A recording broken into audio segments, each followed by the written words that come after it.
usually we start these videos with some kind of intro, but I can't be asked today. So, instead I'll break a taboo and unprivate some video from the depths of this channel's archives and link it at the top of the description. And if you want an intro, go watch that. I'm sure it'll have the same energy anyway, old fucking 19-year-old me. But us philosophers, us geniuses, and us real workers are getting ready to grind. Folks, Nahida, she's revealed something strange that may have something to do with Venti Lord Barbados. What do I mean? This last patch, we caught a glimpse at Nahida's mind via bullshit. In it, we saw a sentence in her head that read this, quote, "The statues of the gods hang inverted from the heavens, but one alone is unique among them. Its location is blank. Remember, tell no one." Now, can we let's hang on a second. Can we just pause for a second? Is this scenario not the dumbest fucking thing you've ever read? This is an internal thought in her mind, and she didn't mean to share it with us, yet for some reason, she's keeping the location a secret in her own thoughts. Why?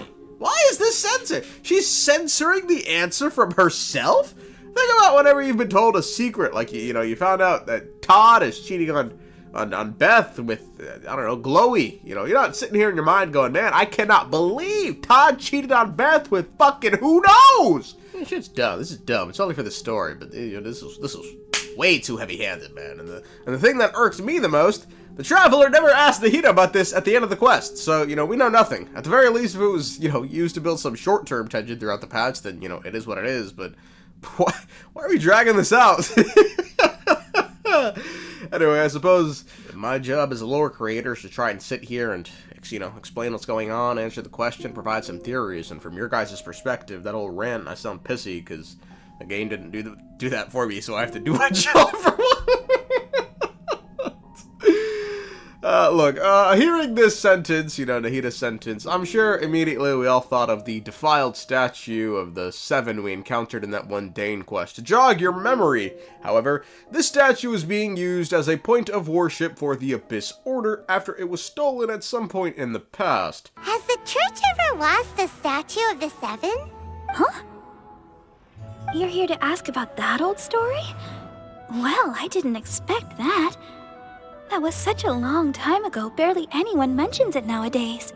A long time ago, there was indeed one statue of the VII that disappeared one night without a trace. Nearly every member of the church joined the search for it, but it was never found. In the church's records, as you might assume, this incident has been called the Lost Statue of the VII. The culprit behind the theft would seemingly be none other than Clothar al-Barik, the founder of the Abyss Order, who corrupted the statue with his powers, according to Dainsleif. Yet his dark legacy lived on. The defiled statue that we encountered previously was just one perverse product of his use of abyssal power during his life. Now, why do this? More generally, it's probably to mirror his encounter with Veterfulnir, the crystal he found that, spurred this whole idea to start the Abyss Order.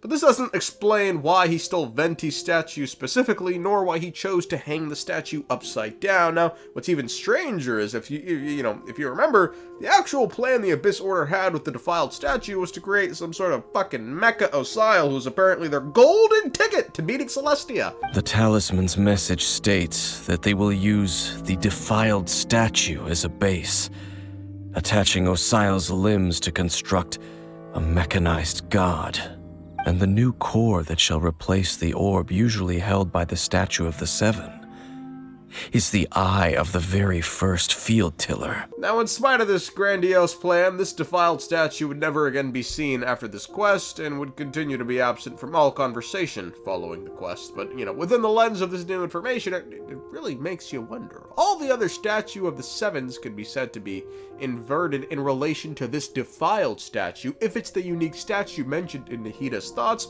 this would of course mean Teyvat itself is upside down, if this is the one statue that isn't inverted, which, has been hinted at several times throughout the game's lore over the years. I mean, hell, Irminsul grows upside down, right? The parts we see on Teyvat are its roots, but with that said, I have some major problems. Starting with the claim that Teyvat is upside down, for all intents and purposes, I feel as though physically this claim died the moment we physically left the world of Teyvat. hopped on another celestial body and externally observed the world to see it's not physically upside down. So either this text is referring to the world being upside down, you know, metaphorically, or it's not referring to the world being upside down at all. Nahida's text, that is. In which case, the defiled statue is not what it's referring to. Further, if the text was referring to the defiled statue, nigga, ain't it in Liyue? This ain't no fucking secret. We saw it in the quest. Upon closer inspection, we can see the text doesn't even mention the world or Teyvat at all, and instead mentions the heavens and how the statues of the gods hang inverted from there. Then the location of the one that isn't, if, you know, numbers are to be believed, is in a spot with 7 letters, of which the nations Inazuma and Nod Krai fit the bill, but I'm inclined to believe the location isn't an entire nation, given, you know, let's not forget, this is seemingly a quote someone said to Nahida. They're telling Nahida not to tell anyone, so I imagine the location is a bit more secretive and personal than an entire nation. As for speculating on the location of the statue, I can't be fucked, you know. I don't want to sit here and scour the game's readings only to find out next patch the location is in some fucking random place in Snezhnaya we haven't even heard of yet. Sorry, you thought it was Inazuma, when in reality, it's hidden in the fucking palace of Bukwakwaki. I'm good, bro.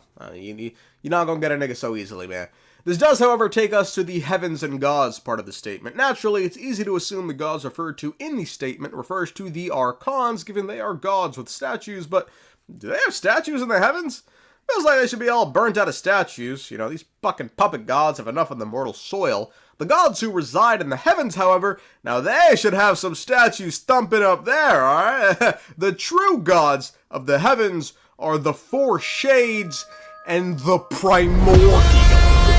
A progenitor god, hey! Beyond the stars, if these beings who reside in the heavens have statues, and amongst them one could be unique, then perhaps that black sheep statue belongs to the black sheep shade, Asmoday, who seemingly cut off ties with the heavens, and with it may have done something to her statue up there to solidify and make clear her position. Maybe she disappeared her statue from the heavens and it's currently somewhere on Teyvat, and that's the reason we must be so secretive. The statue of a shade is somewhere on the mortal coil. But if this is the case, and this line is referring to the other shades in Asmoday as the gods with statues, then who on earth could possibly have enough information on the statues of the heavens and Asmoday's movements that they could clue Nahida in by, you know, fucking vaguely referencing the whole thing?